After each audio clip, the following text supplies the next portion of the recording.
Hello, I'm back, and today I'm reading another book, and this is Champak, February 2nd, 2007 edition. So this is a storybook, as you know. If you don't know, this is a storybook. So this is the first chapter, and title of this chapter is One versus Many. Fatty Mouse was indeed very fat. As a result, her hole was very big. The cat in jungle always looked for an opportunity to have her for party. Fatty was quite clever as well. She always went out for, she always went out of her hole in darkness. She used to gather her food quickly, then hurriedly used to get back to her hole. One day she felt very hungry. She could not control her hunger. She became out of her hole. The greeny, the greenery, the greenery, greenery in jungle, the greenery in the jungle was a treat to her eyes. Obvious of danger, Fatty went out far. She found variety of food item to eat. She was too delighted because of her new experience. It grew dark in the evening. Fatty decided to return home. On reaching home, she found many cats were waiting for her outside her hole. Fatty immediately realized that the cats must have Fatty immediately realized that the cats must have seen her going out of her hole. Fatty hid herself in bushes, even as the night fell, but the cats were not in mood to retreat. It appeared to it appeared to her that the cats were determined to eat her for their dinner. Fatty started shivering due to cold. She was not having any idea how to overcome the situation. The moon also come on horizon and the moonlight brightened the jungle. The bushes were also very thick. Fat, Fatty thought now she will be caught by the cats. She was not in position to run out of bushes as well. She felt very angry with herself as to why she had gone so fat. This cat sensed that this cat sensed that something was there in the bushes. One one of the cats started moving towards bushes. When Fatty Mouse saw the cat moving her direction, she froze with fear. Somehow she gathered all her strength and she ran towards other side of the bushes. The cat also ran after her. Suddenly, the other cats also came running towards the bushes. All the cats started chasing Fatty. Fatty started running all over the bushes. The cats were also pouncing on Fatty with full fury.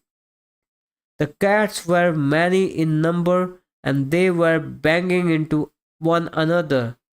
Some of the cats were hurt as well. Few cats were entangled in bushes and they were bruised. bruised. Fatty a sight relief.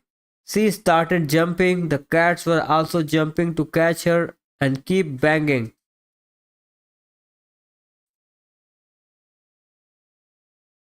Mika Singh. Oh wait, what is this? Suddenly, where this Mika came from? Oh, I by mistake overturned it too lot. What was that last time? Fatty felt a sigh of relief. She started jumping. The cats were also jumping to catch her and keep banging into one another. Suddenly, Fatty saw a escape route. She quickly came out of the bushes and ran to her hole to safety. Cats who were not injured came and stood in front of her hole. Fatty Fatty came to mouth Fatty came to the mouth of her hole. Fatty came to the mouth of her hole and said to Cat, "My dear aunties, did you enjoy the game? You must have heard about the saying. Had you been just one or two in number, you would have not able to catch me because you all were in group. Now go and get your wounds dressed and remember, now never ever think about eating me." The cats were ashamed at themselves. They all walked away in disgust. Okay, let's move on to the next chapter. It's called Porridge. Porrid, Porridge. Two sparrows, Sweetie and Nighty, lived in Santivan. Nitty decided to cook tasty porridge, por, porridge to celebrate. Both of them went to the market and bought milk, rice, dry fruits, and sugar, etc. On returning home, both of them started cooking porridge. Prince Mika Singh of Santivan went out for stroll with her friend Tommy. They smelled sweet aroma of porridge. Mika Singh asked her friend, "Tommy, find out the source of this sweet aroma." Tommy kept sniffing, arrived near the tree where Sweetie and Nighty were cooking porridge. He returned, informed Mika Singh. He also arrived near the tree. Niti said scathingly, "Today is Sweetie's birthday. That is why I'm cooking porridge." "Well, we will also have porridge when its aroma is so good sorry, what? He returned and informed Mika he also arrived near the tree. Niti said, Niti said scaringly, "Today is today it is Sweetie's birthday. That is why I am cooking porridge. Porridge, porridge, porridge, porridge, porridge." I don't know how to pronounce it. This is some kind of sweet, I think.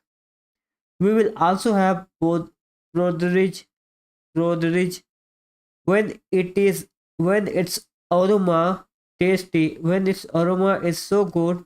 Naturally, porridge, porridge, porridge has to be very tasty," said Mika Singh.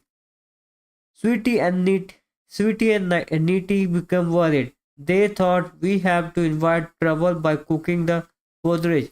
If it does not turn out to be tasty, we had it." A little later, porridge was ready to serve. They offered the porridge to Mika Singh hes- hesitantly. Hesitantly. To their surprise, Mika Singh was extremely delighted to eat the porridge. I never had so tasty porridge before. From now on, both of you will cook porridge for me every day," said Mika Singh. Both the sparrows started cooking the porridge for Mika every day. Mika Singh came to them to eat porridge and used to live after eating the porridge. One day, Thomas suggested his friend Mika Singh, "One should not eat porridge every day. It is harmful." Mika Singh ignored Thomas' suggestion. He went to Sweetie and Nighty house every day to enjoy the porridge. One day, Mika Singh developed stomachache. He was in bad pain. Mika Singh's father, Seer Singh, became worried to see his son's condition. He quickly called Dr. Apu Elephant. Doctor imagined, Doctor examined Mika and gave him the medicine. Mika felt relief after some time because of the medicine. Tommy was informed. Tony also informed Dr. Appu about the Mika's habit of eating porridge every day. The next day, Appu told Mika, saying, "The reason your stomach ache is the porridge. I was informed that you eat porridge every day." Mika Singh was taken aback with doctor's diagnosis. Don't get surprised. It was your friend Tommy who had told me everything about your habit of eating porridge every day. Eating porridge every day is not good for health.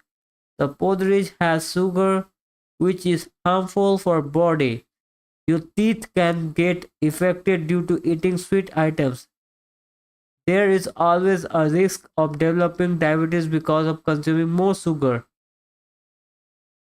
So did I have stopped eating porridge forever?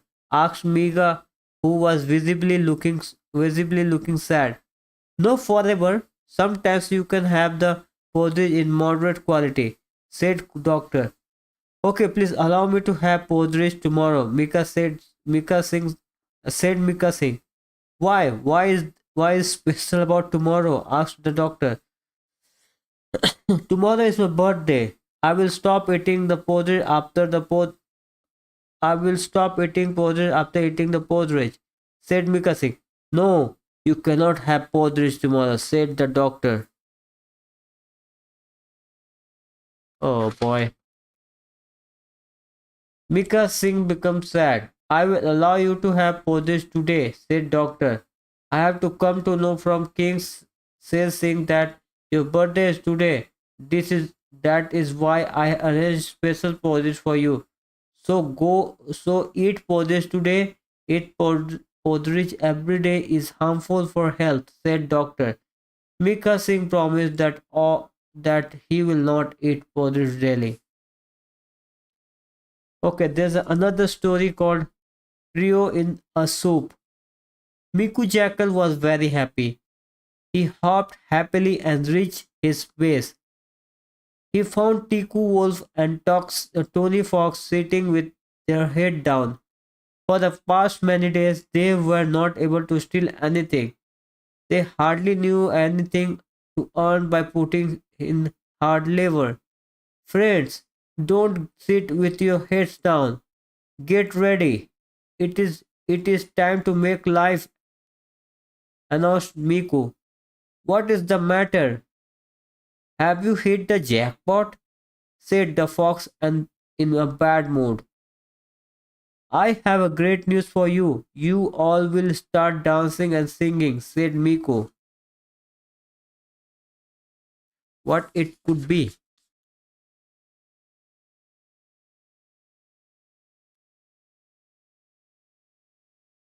Now stop beating around the bush and come to the point, Tiku said loudly. Friends, I was sitting in the coffee house in a changed disguise. Suddenly, Komal dear, the assistant manager with the Apna Bank, walked in. He is so innocent that I took out all the information about the Apna Bank. We will loot the Apna Bank and we will become filth, filth, filthy rich, said Miko. What information you have got? Asked Tony. Tomorrow the bank is getting 5 crore rupees cash from the main bank. The money will be kept in a bank chest for kept in the bank chest for the night. On the first of the next month, the animals would come to the break for withdrawals for their respective time accounts. The bank manager uh, Gandamal hopes the hopes the animals would be withdrawing huge money because of festivals in next month. So he has demanded huge cash with worth rupees 5 crore for the from the main bank. Informed Miku. Why are you getting so happy? Looting a bank is not a kid play, said Tico. Every time we hear loot the bank, we were caught. Every time we tried to loot the bank, we were caught, said Tony and made funny face. But we will succeed this time. Komal Deer has informed that the watchman of the bank has taken ill. This time our work will get further easy, said Tiku. How are we going to open the bank's chest? Asked Tony. We are going to, what is it? We are going to cut the chest this time. I have made all the arrangements. You just get ready for the operation, said Miku. Both of them were attached to the Miku's proposal. They waited for the next train desperately. They rehearsed their plan of action many times. They never wanted to commit any mistake this time. At the stroke of 12 o'clock at midnight, they loaded all the equipment for their newly named Operation Loot. In a vehicle, they drove towards the Apna Bank. They stopped little short of the bank. You will wait here, let me go to check watchman and what all he is doing, whispered Miko. He quietly went near the bank and focused watchman sleeping on the chair. Wow. Watchman is sleeping. Great. He ran back to inform his associates. Come, let us start the operation, said Tony. I'm going to tie the clothes on the watchman's face. Neither he will be able to see anything nor he will be able to see us, said Rico. I will tie his leg and hands, said Miko. If he tries to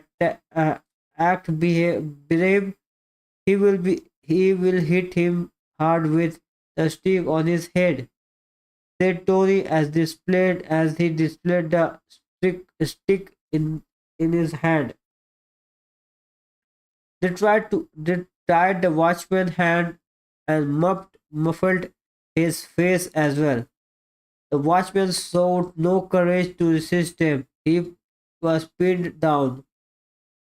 Tony Fox opened the locks on the bank main door with the master key. The trio entered the bank. Get everything inside the bank and close the door, Miku whispered again. Suddenly, they heard some footage of bank. They got scared. There is a somebody, said Rico. You are crazy. Who else would be here beside us? Said Miku. Let us get out fast. We have we have come out only few days ago from the jail. If we get caught again, we will have to face the jail's hard time once again, said Tony. Miku Jackal was also scared, but he cons- concealed his fear and said, You people are totally cowards. Come, get back to your work. You will never get this chance again. Suddenly, the bank's lights were lit open. The bank manager Gandimal Komal Deer, the police inspector Hosial Singh were standing in front of the tapes. We were waiting for you to welcome. We had informed that you were going to loot the bank today, said the inspector. How did you know about our plan? Asked Miku as he could not refrain himself from asking the question. You were clever but always committed some or other mistake. You obtained all the information from the commander in the coffee house by involving him in his sweet talk. But you committed one mistake, said Inspector, and he laughed. What is the Miku's mouth? What was the Miku's mouth? What? Miku's mouth was widened with the surprise. You left your stomach aches. The inspector informed them and he took all the fake mustaches from his pocket. You had changed your disguise and if I fail to identify you, but when you are left, you failed to pick up your family mustache. You will be too excited to extract the information about the bank from me, but I identify as your artificial mustache felt off from your face. I was scared that I might be it. I was scared that you might plan to loot the bank. I immediately informed the bank manager who planned with the inspector to catch the red-handed and said Commander. The watchman outside the bank was not sleeping. He was acting to be asleep on my direction. I knew that I knew that would make you happy. You must have felt happy that the luck was favoring you. But those who believe in luck also face defeat. So said the inspector and handkerchief all the rogues. The trio is a soup and comes once again landed in the prison. I think it's the end of this chapter. Yeah, it's the end of the chapter. So I'm gonna end the stream right here and I will continue from last where I'm leaving. So I will talk to you all later. Thank you for watching. If you're watching my stream later, don't forget to chat, send your give your feedback on this. Today I read it clearly, I think. So I believe today will be the positive response. Let's see about it. Okay, it's time to bye. Take care. Bye.